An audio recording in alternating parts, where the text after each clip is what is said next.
If you're thinking about writing a book or doing a big creative project, just start. Don't think about it. Don't look up at the top of the mountain. Just take a couple steps so at least you're on the mountain.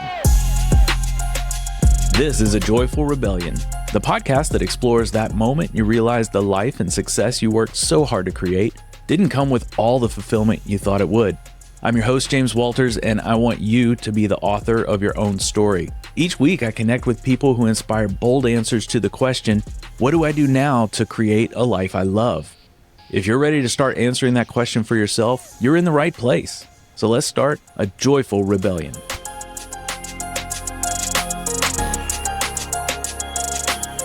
What do you get when you mix a physics degree, stand-up comedy, professional poker, and a cross-continental road trip? You get Matt Savino, a self-proclaimed professional dabbler whose adventures landed him with plenty of stories to tell, resulting in his debut novel. And in this conversation, Matt shares what it's like to drive the Pan American Highway, get stranded in Nicaragua during a political uprising, and wrestle with the creative process of turning lived chaos into a compelling story. His new book, A Land Without a Continent, blends adventure, humor, and history into one epic ride. So get ready for a journey that proves sometimes the best way to find yourself is to follow your curiosity. Matt Savino, thank you for being here on A Joyful Rebellion today. Yeah, thanks for having me. Yeah, it's interesting because I saw your information and I was like, okay, this is going to be fun because you started down one path, as so many people do, and then you kind of switched directions a little bit in school. That kind of started leading to almost like a pinball game of travels and different career paths along the way, and you call yourself a professional dabbler. So I want to explore that a little bit more, and in there we're going to talk about your latest book called A Land Without a Continent. But tell me, what the heck is a professional dabbler in your definition? So the hilarious part is that I hired a guy to help me do the website, and I'm a computer programmer, but I just didn't want to fight with WordPress. I wanted somebody that could just do it. And he came up with that phrase after looking at a bunch of stuff. And yeah, I've done a few podcasts now, and that's the triggering phrase, which I guess, he looked at my life and all the stuff I put down. But yeah, I have a degree in physics and a minor in creative writing. So I guess I was always kind of being pulled in multiple directions. And then I kind of just, after college, I graduated in 92. It was a pretty big recession. The only people I knew who had jobs right out of college were either like electrical engineers or accountants. I remember waiting tables. We all had degrees, and our manager had a master's degree. But it's your 20s. Who cares? Have fun. And I started doing stand-up comedy. And I was kind of okay at it and got a little serious about it. And then I ended up moving to San Francisco and doing it there for a while and waiting tables. But I never really felt like it was going to go. I could never visualize becoming Steve Martin or somebody. And I really can't stand awkward situations. And when you're a amateur comedian watching other amateur comedians bomb, you just want to crawl out of your own skin. Yeah. And the only solution is to drink, but you can't have a job where you're getting drunk every night. Yeah. So kind of age 29 hit, and I was living in San Francisco amidst the dot-com boom. I actually liked my programming classes in college, so I took some programming classes at San Francisco City College, $13 a credit hour, which is like two $39 classes, and that kind of launched the whole career that I've had, that I've bounced pinballed back and forth between ever since. And it's a good career for me. And I guess I have ADHD, which I think everybody who grew up with cable TV has ADHD just from flipping channels. I can't imagine what that does to the adolescent brain. Just flip, flip. Whatever YouTube is doing to the adolescent brains now is probably something similar, but on cable TV definitely fried a lot of our brains. But programming was really good for ADHD because I get into flow state, where 8 hours would go by just like an instant. So it's a great job for me. Like, I was a terrible student. I was never going to go anywhere with physics. I knew I wasn't going to grad school and trying to do anything with it. I just kind of barely graduated, basically. So it's been a good career for me. And then the dabbling part, I guess, I just started really getting into poker. Like, I'll get into one hobby really, really deeply at one time, and just wanted to see how far I could go with it. And I ended up kind of learning so much and playing online. And I had two separate stints where I either left a job or the job ended or something, and I played poker professionally. But that also, I don't have the emotional makeup for poker. Like one of the soft skills you have to have is to be able to take the bad luck without going on tilt, is what they call it. And I got notes from my neighbors because I was screaming and pounding my desk. Oh, that's a good sign that that's not really the best career choice. It became like this open wound where every time I would hit a run of bad luck, it would just immediately go to like the worst. Because one thing that happens when you play poker is you'll have a run of, especially when you play online, because you're playing so many tables, and you'll have a run of bad luck that you never thought was possible. And you'll start telling other poker players, and they don't want to hear it because they're like, yeah, we've all been there. But imagine driving to work and you hit every single red light, like right as it's turning red, like 20 in a row, except it costs you money and you might lose money that month because of that. That's basically what it's like. Yeah. So that wasn't the best career for me. And then I ended up, this latest one, I just decided to drive to South America, which we'll get into, I'm sure, the reasons for that. And yeah, I'm thinking maybe at some point, if I can't program anymore, maybe writing. I really like it. I do get a lot of satisfaction out of it. I enjoyed most of the process a lot more than, say, comedy or poker, I would say. So yeah, that's the Dabbler in a nutshell, I guess. It sounds like you have created a life to where you can follow your interests. If you have an interest and you want to pursue it, go down that rabbit hole, so to speak, then you can do that, because back in the programming, you learn to do that. And I'm guessing you can do that from anywhere where you've got a connection for the most part. Yeah, you can now for sure. And even back then, I was working at home full time in the early 2000s at one point. And I've actually left 2 jobs where I was working at home full time and didn't have anything to do, which is kind of crazy because I was making good money to not do anything. Yeah. But I just got tired of it. And it's possible I may be leaving the job I have now for kind of similar reasons. It's like, I tell them it's like 1001 Arabian Nights. If you keep me busy, it'll keep me around. The story where she tells him half the story every night so he won't kill her in her sleep, and then she finishes the story the next day. And I'm like, yeah, just keep me busy and I'll stick around. But if I get bored, I'm likely to go look for something else. Look for another adventure. Well, let's talk about your last adventure, which was you decided that you were going to travel a road, but not any road. What is it about the Pan American Highway that drew you into it? Well, it's sort of practical reason at first. Another one of my big hobbies is landscape photography. And that's the one where I decided kind of early on that I looked at how hard it would be to make a living at that. And I just decided I'm going to keep this fun, and I'm never going to look into trying to monetize it. Like, I don't want to go set up at art fairs and try to sell, which is great if people like doing that, but I just wouldn't enjoy that at all. And it's so saturated. Once everybody had a good digital camera, it's like the barrier to entry is so much lower that everybody's running around taking good pictures, but I still really enjoyed it. And so there's this professional guide that you would go follow around. And what I liked about him is he'd get us into these crazy adventures. If he thought there was going to be a great picture somewhere, we're just off. And we're, like, the second night, we got into this really dicey situation in Glacier National Park where we're trying to shoot this sunset. We're like 8 miles from the trailhead, and it just opens up pouring rain on us. And we got to scramble to get back. Like, we didn't even have a trail. But that kind of hooked me. The next day, everybody was so juiced. Like, that night, everybody was not real happy. We were soaking wet. We had to walk 8 miles back. But the next day, and so I was kind of hooked on that. We did a Patagonia trip. And in Patagonia, you're kind of bouncing back and forth between Argentina and Chile. And the only cars we could rent that will let you cross the border were these horrible, like, if you remember the Geo Metro, I call them, like, just the most horrible cars. They had these tiny little tires that are like the fake spares you get with your car. And we popped like 2 or 3 tires, just our group. And we saw another car that rolled. And the poor girl was still hiking the next day with like bandaged up black eyes and stuff like it. So anyway, the plan was, I was there when he met this boat captain who was going to be able to take on a future trip, take us into these fjords in southern Chile where amateur photographers and really only like government scientists have been for the most part. You have to get special permission to go in there, and this guy had the boat and he knew the people. So the plan was the next year to do this kind of expedition in the fjords, but there would also be a lot of driving involved.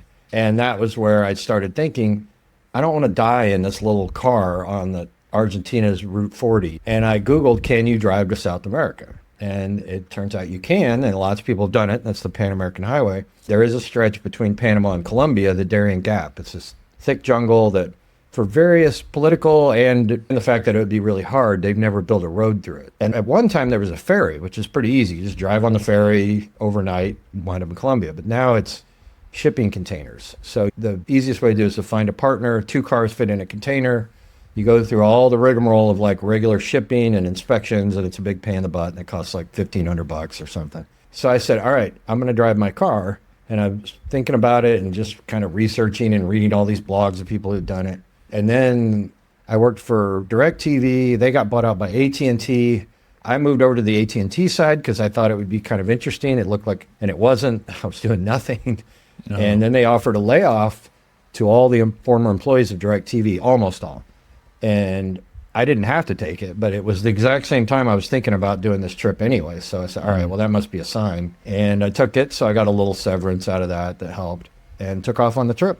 And that's the genesis of it. So it wasn't this thing where I dreamed about the Pan American Highway. It was mostly just I wanted my big, comfortable Toyota FJ Cruiser with 4-wheel drive, nice wide wheelbase. It's not going to roll on the highway to get down there. And it turned out that I didn't have enough time to make it down there anyway. And then my foot kind of started falling apart. So I didn't even end up going on that trip. I only made it as far as Panama.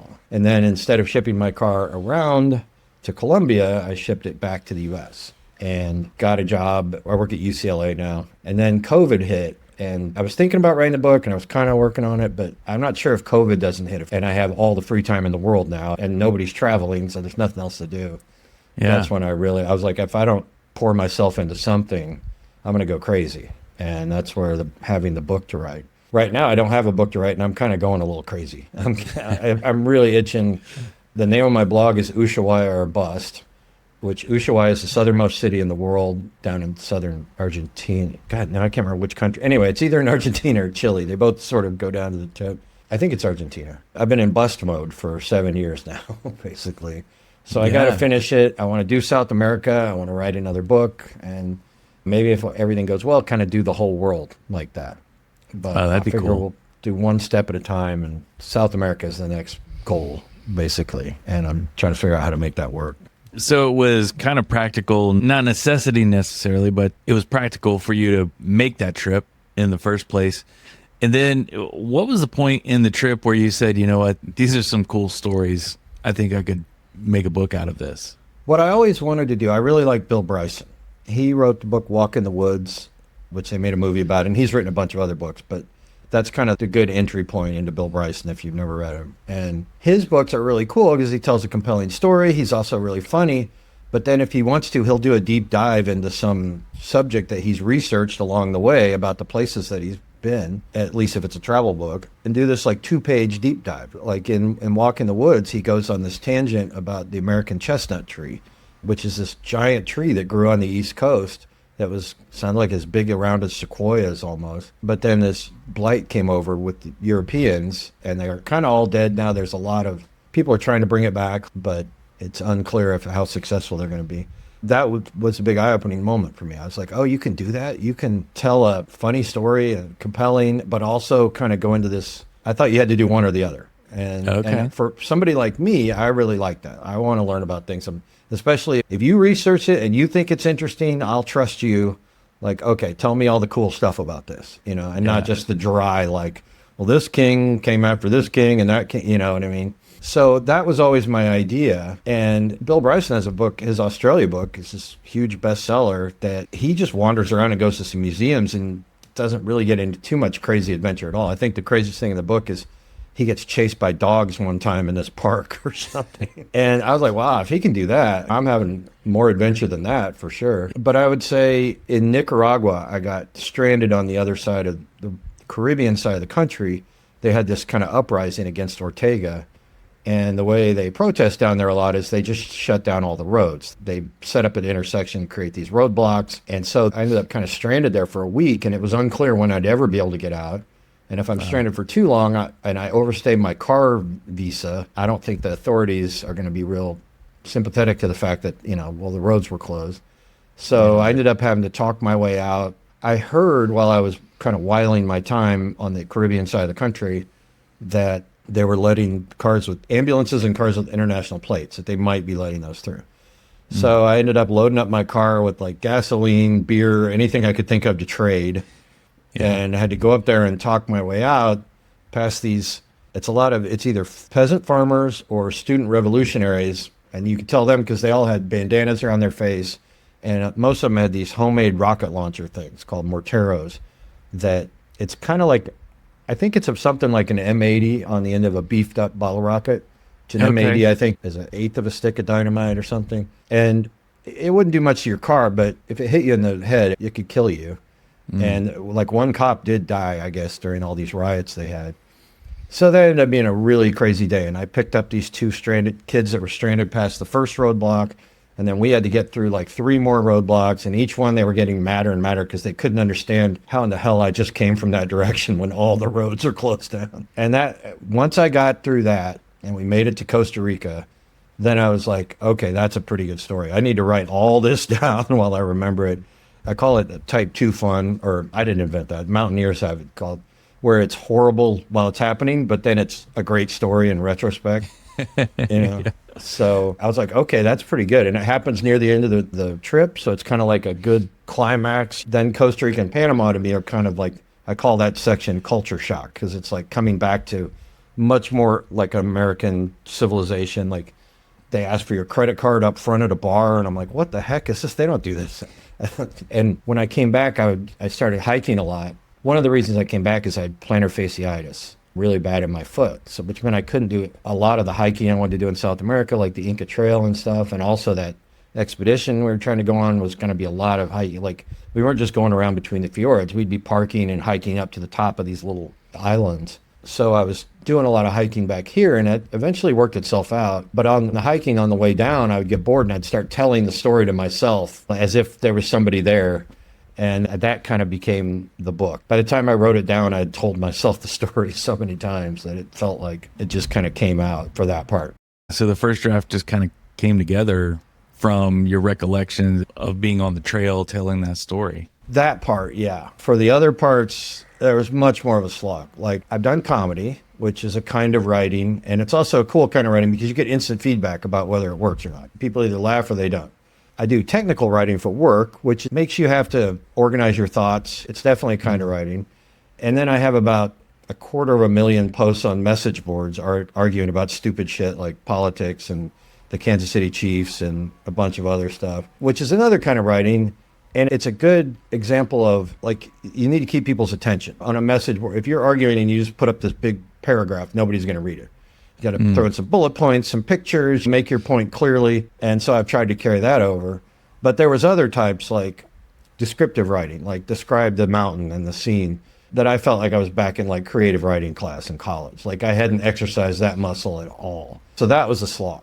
I had to just slowly keep doing it and keep doing it. And it's more like 50 drafts than one draft for those things. I would just get it out first and it's terrible. And then it's like this giant lump of clay that doesn't even look like a head. And then slowly pass after pass after pass, get it to look like something. So I feel like I kind of taught myself to write in a lot of ways through the book. How did you approach, because I have this issue myself, you're a visual person because you like the landscape photography and you kind of speak that visual language in that way. When it came to putting words on paper, how did you make the shift from describing every detail, as they say, show don't tell? So how did you start to train yourself to show what you were seeing, what the environment was like around you with words without giving a description of every little detail? I would say a few places I cheated. I found a quote of somebody who's really good at that stuff that described the place I was. And I go, according to author, blah, blah, blah, this butterfly garden or whatever. And then in other places, I would try to use some sort of metaphor or just, I can't think of a good example right now, but just something that tells about how I felt rather than trying to directly describe the scene. Like some kind of analogy or something. That I like those kind of details in general where, well, okay, like this is a really weird, dumb example, but it's the only thing that's popping into my head right now, is we were just talking about on one of these message forums that I'm on about how Tiger Woods was just so much different in golf, like the kinds of fans he attracted. And also because he came from these public courses, whereas most of these golf pros come from, the country club where they grew up. And I just gave an example of my aunt and her mom lived together until her mom was really old, and they would watch Tiger Woods. They wouldn't watch golf, but if Tiger Woods was on TV, they watched Tiger Woods. And to me, that just right there tells you, okay, that is different. When I heard that, I'm like, wow, how many other people are out there that literally are just watching Tiger Woods? And so it was an example of what they were talking about. And it has nothing to do with descriptive writing of the book, but it's just the only thing that popped in my head. But it's those kind of illustrative examples where you kind of sit back and you go, oh, wow, if that's happening, then da-da-da-da, and your mind kind of wanders. So I would say that I tried to do that, and then I just kind of through trial and error got better at the descriptive part. I got a writing coach, which really helped. I actually when I was first starting to write, I wrote a few things, and then I got kind of stuck. And then I found this class called Shut Up and Write at UCLA Extension, which is great because I could just walk up. I worked a little ways off campus. I could just walk up after work and go.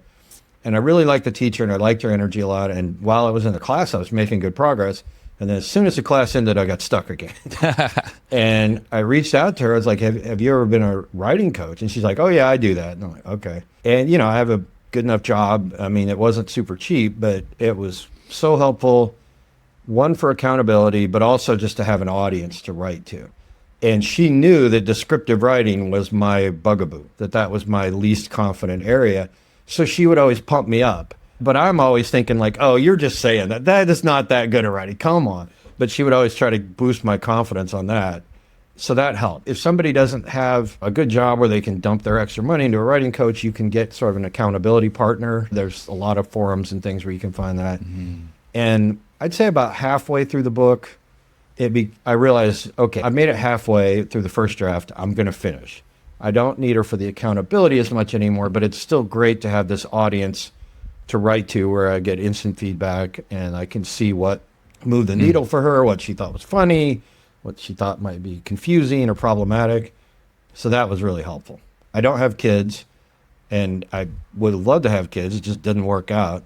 So I view it as like the consolation prize is, well, I have all this extra money that I would have been saving for my kids' college fund, and I'll just blow it on stuff like writing coaches right. and these photography trips and stuff like that. So I look at it as a consolation prize, basically. Well, it's always an adventure. I mean, when you start out to do something like that, if you're out of your depth, which I know the first time I started writing a book, I was totally out of my depth on, okay, am I saying too much? Am I not saying enough? And then the second time I tried my hand at it was quite a while later. And again, I was trying something new, completely different format. So I brought somebody on who could help me through those sticky points as well. So it makes a lot of sense to get someone who can coach you along with it. How many books have you written? 3 at this point. One is a memoir. Was that the first? That was the first one? That was the first one. Okay. Yeah. So I used to be a wedding photographer, and every time I met someone, they would say, oh, you must have crazy stories. So between, I guess, 2007 and 2013, I've kind of got them all together and put that down. And so it's sort of a memoir of sorts. That's cool. And then the last one came out last year. It's an anthology, and it's more of a coffee table book. So it's photographs of things that are super boring and mundane. I call it Meditations of the Mundane. Oh, I see that behind you. Yeah, I noticed that. Yeah, so it's a photo on one page, and they're all black and white. And then on the next page, it's got a story from the perspective of whatever that object is. That's cool. It talks in their voice. Great. Then the last one I did was more for middle school age kids to help them boost their creativity. Wow. And it's called The Little Book of Special Powers. Okay. And it's just all about creativity, because around 6th grade is what I'm discovering. That's kind of when kids start to lose that ability to imagine what the world could look like. They start to sort of get set in their ways. Well, yeah, they start like, are you there, God? It's me, Margaret. I guess that was more like 4th grade. And then was it Tales of a 6th Grade Nothing? I think it might have been. I don't know. But yeah, I read all those Judy Blume books around that time. And yeah, that's when you start getting really self-conscious and worrying about things. Yeah. And the boy in the book that I identified with the most was getting like ulcers or something because he was worrying about things so much. Oh, that's like sixth geez, grade, yeah. man. That's Yeah. rough, you know. That is heavy. That's crazy. So yeah, each one of those completely different. So I've gone to a couple of book fairs and things like that where people are like, "Oh, what kind of books do you write?" And I'm like, all over the place. Sorry. I follow my interests. Yeah, that's three completely different genres. I was going to ask you, because what I'm curious is how much easier the second book will be than the first. But in your case, they're so different. It's almost like if you wrote another memoir, then you could see how much faster. The first one was tough because it was the first one and it was all words. And the second one, I'd say was super, I don't want to say easier because the challenge there was me. And the reason I did the book in the first place, I wanted to sort of train myself on how to talk or write in many different voices. So every photograph influenced what the voice was going to be. Was it a masculine voice? Was it reserved? Was it really carefree? What was the tone coming from the page? So that helped me flex those muscles. That was a lot easier creatively, I think, because I had something to work off of. It wasn't just words, it was photo, and that inspired the words. So that made it, I'd say that put it on easy mode for me, because I could just talk from the perspective of what you saw. And a lot of the photos, people are like, well, what is it? I was like, well, you've got to read the story and then you can infer what it is, because it's not always obvious what the item is. Yeah. Until you're like, oh, okay, I see what it is. It's a gouge in a stucco wall. Now I know. I've wanted to do a coffee table book, and you're welcome to steal this idea because I'm probably never going to do it. The craziest stories of the last 100 years or so, like the Japanese soldier that ended up fighting World War II for like 20 more years on an island in the Philippines. The stuff that you kind of remember hearing about, like when I first read that story, I'm like, oh, that's what that Gilligan's Island episode was about, where they had the World War II soldier that was still on there. Wow. And I think that would be really interesting for a lot of younger people who maybe never even heard those stories. And each page would be some pictures and the story. And stuff like the Schmeling Joe Louis fight, which is like the biggest thing that ever happened in like the first half of the century. It had like 80% of the country was listening to that fight on the radio. Wow. And the whole story around it's really amazing. So just stuff like that. And I started making a list of things that I thought would be interesting to put in there. But that's a lot of work. Yeah. So that sounds like a lot of work, a lot of research. that for would be sure. heavily researched. Yeah, that would be crazy. But I think it'd be interesting. Like if I ever saw that in a coffee table book, I would buy it for sure. I'm going to look at your book too. What's really interesting. Yeah, it was fun to make, definitely. And when it came to writing your book, you said you got about halfway through the first draft and you realized, okay, you were hitting a stride. Your coach was still helpful, but not, like you said, you didn't need them for accountability anymore because you were like having the momentum and going with it. I was rolling downhill a little bit, I guess, at that's point. a good feeling. What was it like when you finally held the finished copy of the book in your hands? It was pretty cool. I think the most fun part for me was, so my sister works for the company that published the book. They're like a hybrid publisher, which is basically like self-publishing, but they insist on copy editing. They have standards, and you get an imprint. And just the fact that she worked there, I'm like, okay. And normally I would have to pay for the copy editing, and my book is 500 pages. It's like 144,000 words, and it would have been like $8,500. But she copy edited it for me for free. Okay. So that was nice. Thanks, sis. But in return, we didn't plan it this way, but she usually does the typesetting. So there's I don't know if you did any of that on your book, but there's a software called Vellum. Yeah. There's a lot of different software, but Vellum is kind of the basic one which doesn't give you too many choices, which I like. Like, just tell me what a book should look like and give me a few options and let me play with it. And I love that. I ended up just buying the software and doing all the typesetting myself.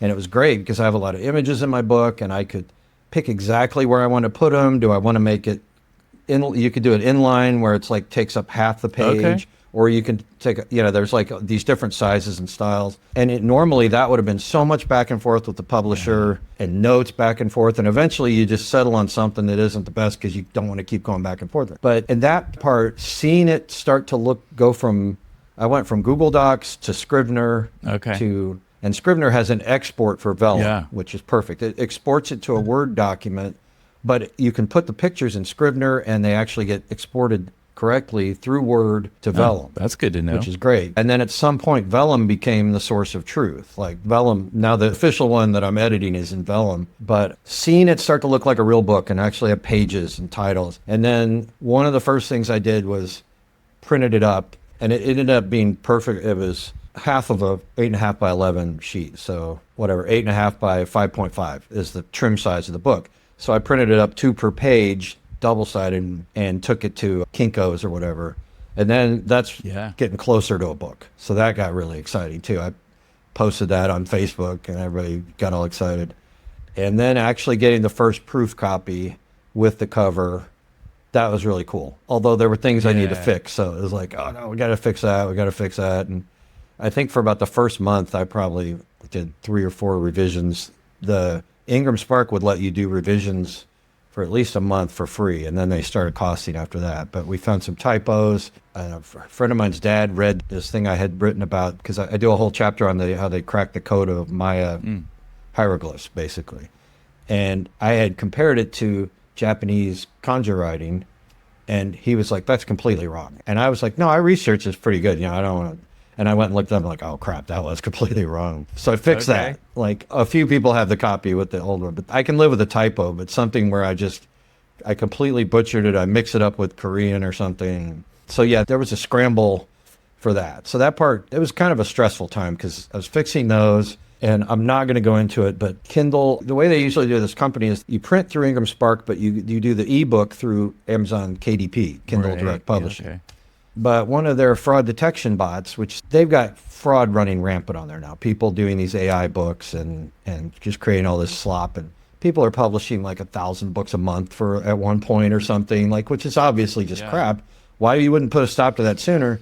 So they had these AI fraud detection bots running around, and somehow it decided that my Kindle had plagiarized my paperback.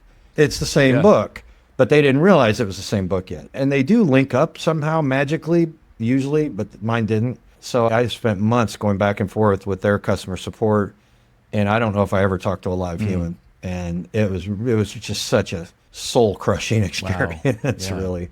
Luckily, ultimately, Ingram Spark, you can publish your ebook through them as well. You just can't do stuff like Kindle Unlimited where you can price it for free. And so whenever you see somebody with like 1,000-something reviews on Amazon that isn't some best-selling author, it's probably these things where they get on Kindle Unlimited and they all just review each other's stuff, and I don't trust those. I'm pretty sure there's some kind of weird gaming going on there. And in the long run, it's probably better because I have all these images in my book, and I did everything I could to license all of them. Like, I have some pretty famous ones from this photographer called Susan Mazelis, who was really active in Central America in the 80s and 90s. And I got a hold of her agency, and they charged me $150 a piece to put those in. And there were some other ones of these migrants going across the Darien Gap in Panama, and I ended up paying that photographer. But there were some of them that I couldn't find the source. I tried Google image search. I spent many, many hours doing that. And my fear would be if I stayed on Kindle Direct, that eventually one of their bots might go in and go, oh, where's the source of this image? Because it's really draconian how they're like, it has to be 70 years past the time the original author died or whatever, and then it becomes public domain. So some of these, it's a really famous picture of the Nicaraguan Revolution. They're all celebrating in the town square. You see it everywhere. And I actually got a hold of a photographer that CNN on their website credited with that picture.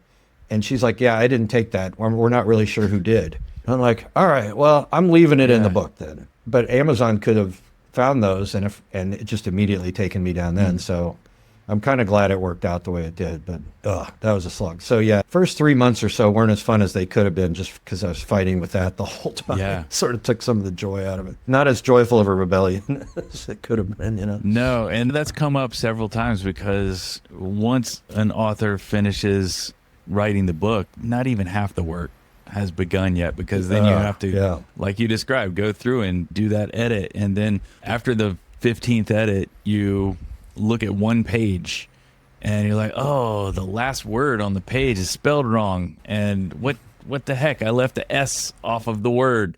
Now it makes no sense. And it's already been through several hands. And then once you do get finally past that and you're just fingers crossed that everything's cool with it. Then you start the marketing, the promotion. Yeah. All the stuff you never really thought you would be getting into, but now you got this book and you want people to see it. So it's the next natural thing. So when you're dreaming now about your next adventure, what's going to have to happen to get you there? Well, hopefully my bosses aren't watching this. I'm going to try to ask for a leave of absence. On the trip, I met this doctor diving in the Corn Islands in Nicaragua who said her plan is to live an expedition lifestyle. So work for like 6 months and go travel for 6 months. And I was like, that's a great idea. Unfortunately, computer programming, it isn't quite as, where a doctor, you just go, you treat the people, then you leave. You know, you don't necessarily take your work home with you. But computer programming is like you build this thing and now you can maintain it.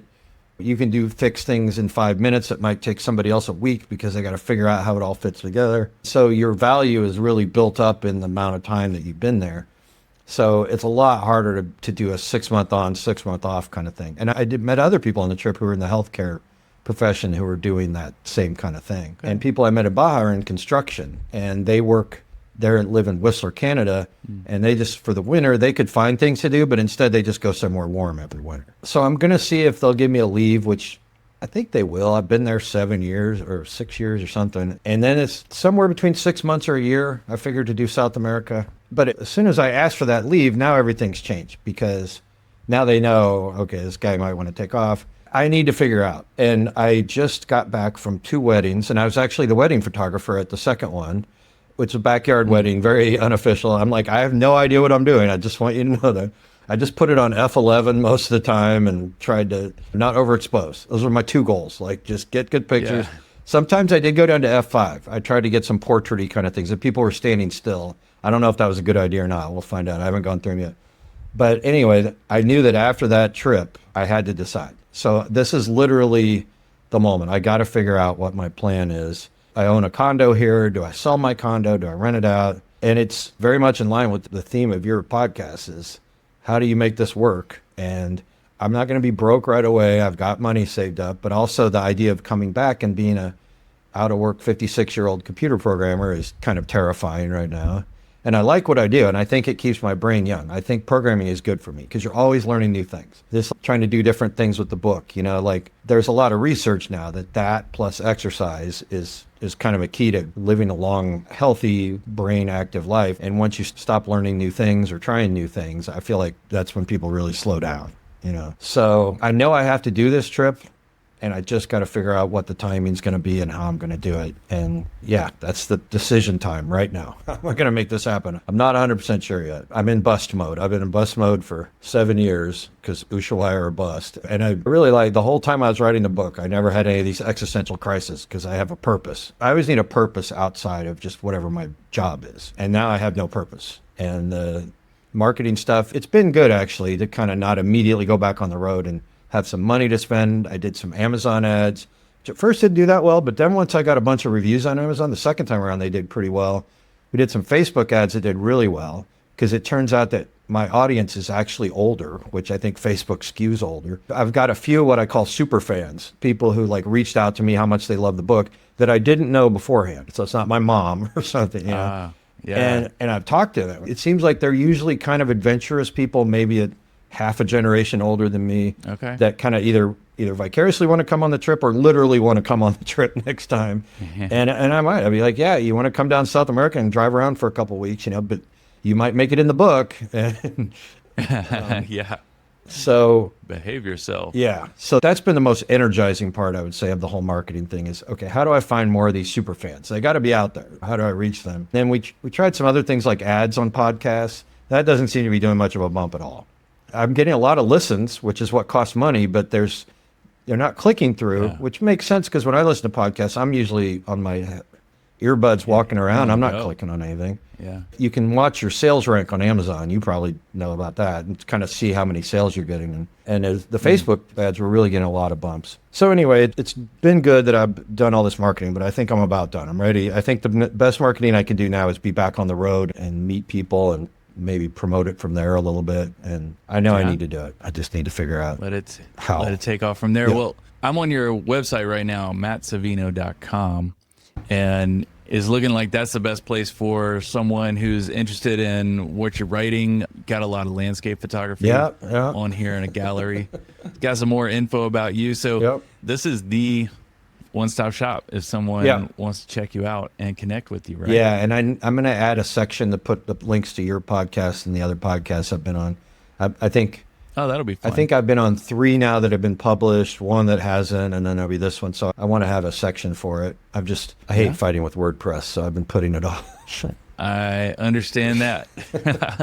Is there anything that we haven't talked about that you think is important to talk about? The book, the journey from where you started to where you are now, any of that you want to leave people listening with? I would say if you're thinking about it, just do it. You're almost never going to regret taking it. If you're really thinking about it. I've talked to a lot of expats and stuff, and the biggest regret is not doing it sooner. And then if you're thinking about writing a book or doing a big creative project, just start. Don't think about it. Don't look up at the top of the mountain. Just take a couple steps so at least you're on the mountain. I learned that lesson a long time ago. We had an underground newspaper in high school, and we were talking about all these things we were going to do, and it probably would have ended up just like all the other random crap we talked about that we never did. But one guy actually sat down. I was sitting next to him in class, and I started writing an article. I'm like, whoa, we're actually doing this. Holy cow. Yeah. And that's what I tried to do with the book. I'm like, all right, just write something down. At least you can say you have a half a chapter or a story or something. So at least at least you're slightly on the mountain and not just at the very base staring up at the top of the mountain. So that would be my big advice. Yeah, just do it. Just do it. I love it. Yeah. Well, Matt, thank you so much for being here, sharing your story. That was a really cool story. I loved all the twists and turns, and I want people to check out your book, Land Without a Continent. Well, thanks for being here, Matt. Thanks for taking the time, and I'll look forward to hearing everyone's feedback on this episode. Yeah, thanks a lot. It was great talking to you. Thank you for being here and hanging with me till the end. I want to encourage you to try one tiny act of joyful rebellion this week, and that is to say no to one thing that drains you. Just one. Then use that space for something wildly ordinary that makes you feel alive. And that's how it starts. Small moves can lead to big destinations. Tell me what you try. I'd love to hear, and I'll be right here next week when you're ready for more.